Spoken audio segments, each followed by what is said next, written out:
Welcome to Language Lesson 81. Here you see a world map showing all the different zoos that are in the different countries. That's pretty awesome if you look at it.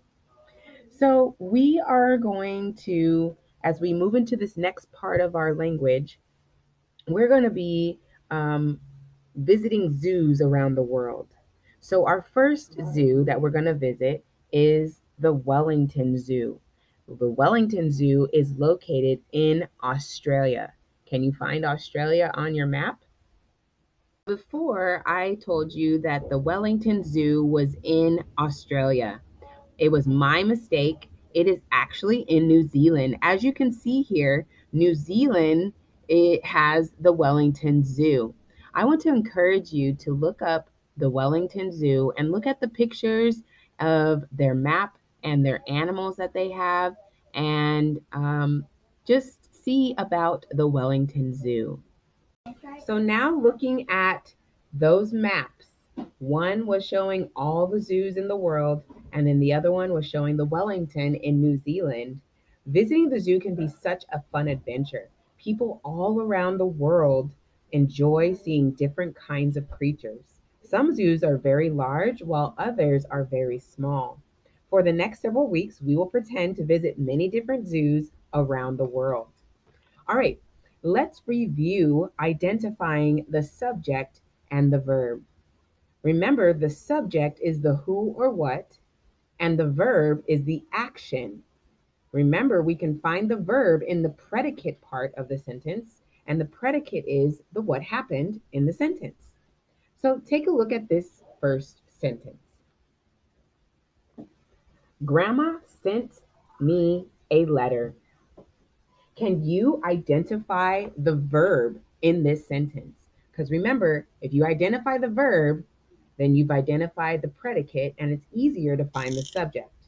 Did you identify the verb? If you said the verb was sent, you are correct.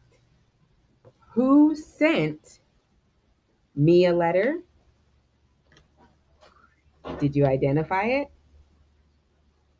Grandma. So grandma is the subject, sent is the verb. Grandma sent me a letter. Great job. What about this sentence? After lunch, James wrote his spelling words. Can you identify the verb in this sentence? Did you identify it? If you said wrote as the verb, you are correct. Remember, the verb falls in the predicate part of the sentence. So now that you found the verb, now what is the subject of the sentence? Who wrote their spelling words after lunch? Did you guess already? So after lunch, James wrote his spelling words. Great job reviewing, finding the verb and the subject. Now, let's get into our lesson for today.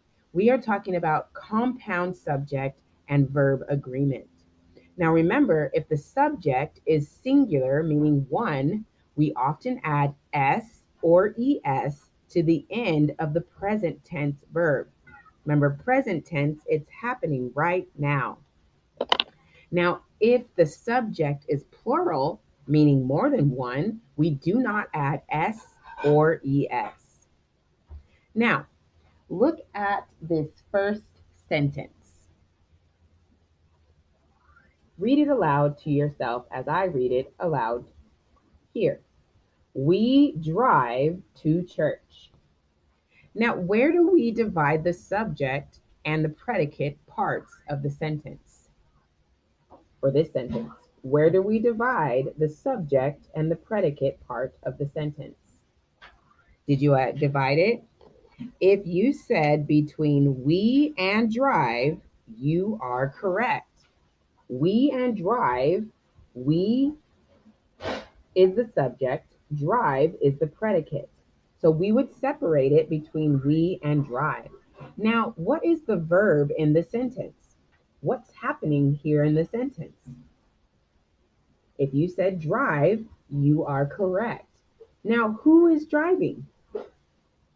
If you said we, you are correct. We is the subject of this sentence. Now, ask yourself, is we singular or plural? Hopefully you said plural. So because we is plural, we do not need to add s to drive. It would simply be we drive. Now, what about this sentence? Anna and Sarah sing well together. Can you draw the line between the subject and the predicate? Remember, an easy way to find the subject and the predicate is to find the verb. The verb falls in the predicate. Did you separate it here? If you did, you are correct. Now that you have separated the subject from the predicate, who sings? Anna and Sarah. You are correct if you said Anna and Sarah. So, how many girls are there? Two, right? Because we have more than one, the subject is plural. And we do not need to add s or es to the verb. Anna and Sarah sing. No s or es is added. Okay? Now, when the subject of a sentence of a singular, no, when the subject is singular and the verb ends in sh, ch, s, x, and z, we add an es to the verb. That should sound familiar. We learned that back when we were learning about making words plural. That is one of the rules. If the noun ends in sh, ch, s, x, or z, we have to add an es to make that noun plural. Same rule applies for verbs. If the verb ends in ch, sh, s, x, or z, we add an es to make the verb plural because the subject is singular. So here are some examples. The verb is wish. And if the subject was singular, we would add es to the end. Wishes. Here's another verb, church.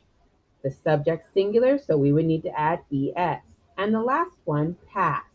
The subject is singular, we need to add es at the end.